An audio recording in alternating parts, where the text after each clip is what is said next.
أعوذ بالله من الشيطان الرجيم. بسم الله الرحمن الرحيم.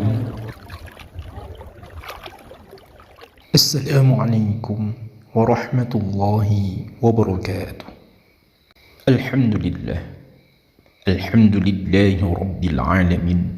اللهم صل وسلم على سيدنا محمد مفتاح باب رحمة الله عدد ما في علم الله، صلاة وسلاما دائمين بدوام ملك الله وعلى آله وصحبه أجمعين، أما بعد. اللهم رب اشرح لي صدري ويسر لي أمري واحلل عقدة من لساني يفقه قولي. Para sahabatku, para pecinta channel Sautul Islam rahimakumullah.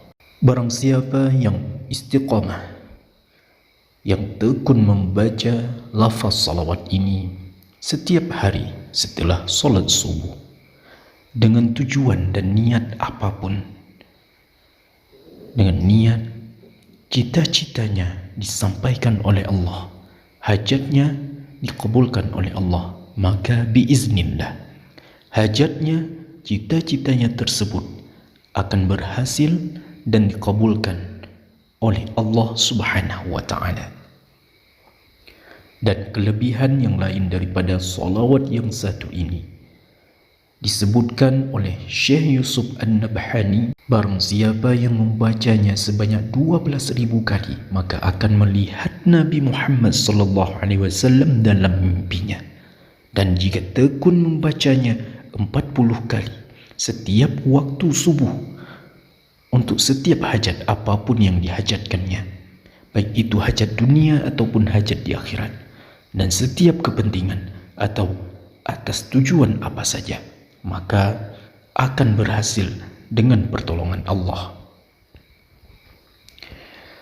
Tentang keutamaan dan fadilah salawat ini, Syekh Yusuf An-Nabhani menuliskan di dalam kitabnya Sa'adatud Darain fi Salati ala Sayyidil Qawnaini. Salawat yang kami maksud ini adalah sebuah salawat berasal dari seorang waliullah, yaitu Syekh As-Sayyid Ahmad Ar-Rifai.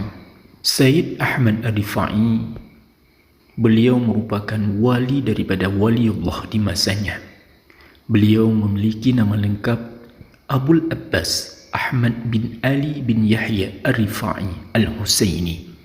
Nasab beliau bersambung dengan jelas kepada Rasulullah sallallahu alaihi wasallam melalui jalur Sayyidina Husain bin Sayyidina Ali, suaminya Sayyidah Fatimah. Salawat ini juga disebut sebagai salawat rifaiyah. Membaca salawat merupakan salah satu cara untuk mendapatkan pahala secara pasti dari Allah Azza wa Jalla. Dan membaca salawat, amalan salawat pasti diterima oleh Allah Subhanahu wa ta'ala karena penghormatan kepada Sayyiduna Muhammad sallallahu alaihi wasallam. Apapun sigat salawatnya, apapun lafaz salawatnya, akan Allah beri pahala. Dan sekalipun kita membaca salawat itu dengan hati yang lalai, pasti juga akan dibalas pahala oleh Allah Subhanahu wa ta'ala. Begitu juga dengan salah satu salawat ini, yaitu salawat rifaiyah. Bahkan dengan membaca salawat bisa memiliki harapan untuk mendapatkan syafaat dan pertolongan daripada Rasulullah sallallahu alaihi wasallam kelak di hari kiamat, ketika para nabi-nabi yang lain tidak sanggup memberikan syafaat, maka yang bisa memberikan pertolongan pada saat itu adalah Rasulullah sallallahu alaihi wasallam. Hanya saja di antara ratusan bahkan ribuan salawat yang ada, masing-masing daripada setiap salawat itu mempunyai fadilah, faedah dan keutamaan yang juga berbeda-beda, memiliki keutamaan dan fadilah keagungan yang tersendiri. Ada salawat yang bisa menghilangkan kesusahan, ada yang bisa menggampangkan, melancarkan rezeki, bahkan ada juga yang bisa menjadikan badan kita kuat, sehat dan disegani oleh musuh.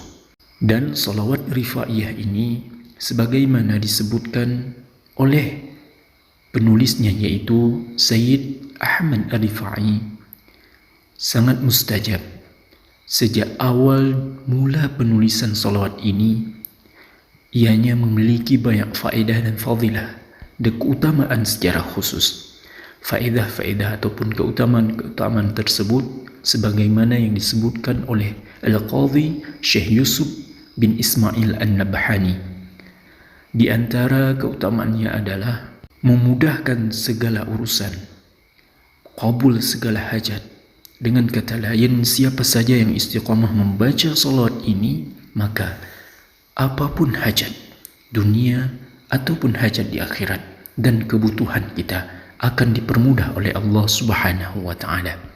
Ditulis di dalam kitab Sa'adatud Darain fi Salati ala Sayyidil Qawnain oleh Syekh Yusuf An-Nabhani, man dawama 'alayha fi kulli yawmin ba'da salati subhi ala ayyi muradin wa niyatin tahsulu hajatahu biiznillah.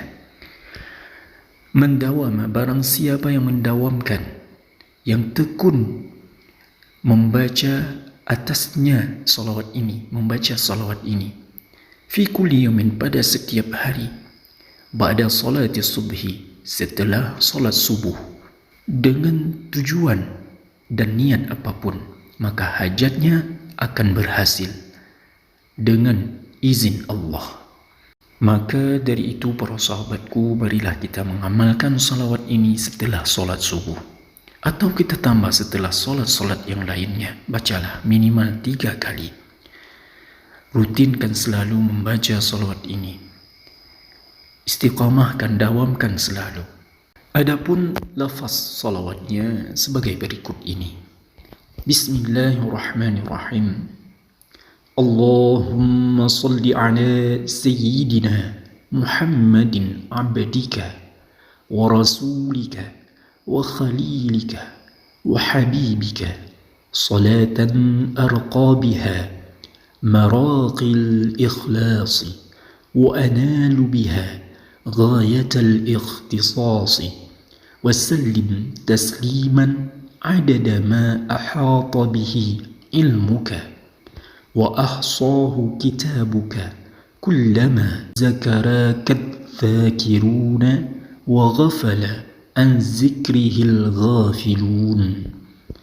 اللهم صل على سيدنا محمد عبدك ورسولك وخليلك وحبيبك صلاة أرقى بها مراقي الإخلاص وأنال بها غاية الاختصاص وسلم تسليما عدد ما أحاط به علمك وأحصاه كتابك كلما ذكرك الذاكرون وغفل عن ذكره الغافلون.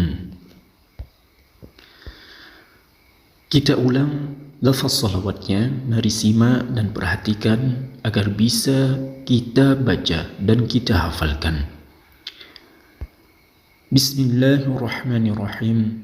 Allahumma salli ala sayyidina Muhammadin abdika wa rasulika wa khalilika wa habibika salatan arqa biha مراقي الإخلاص وأنال بها غاية الاختصاص وسلم تسليما عدد ما أحاط به علمك وأحصاه كتابك كلما ذكرك الذاكرون وغفل عن ذكره الغافلون.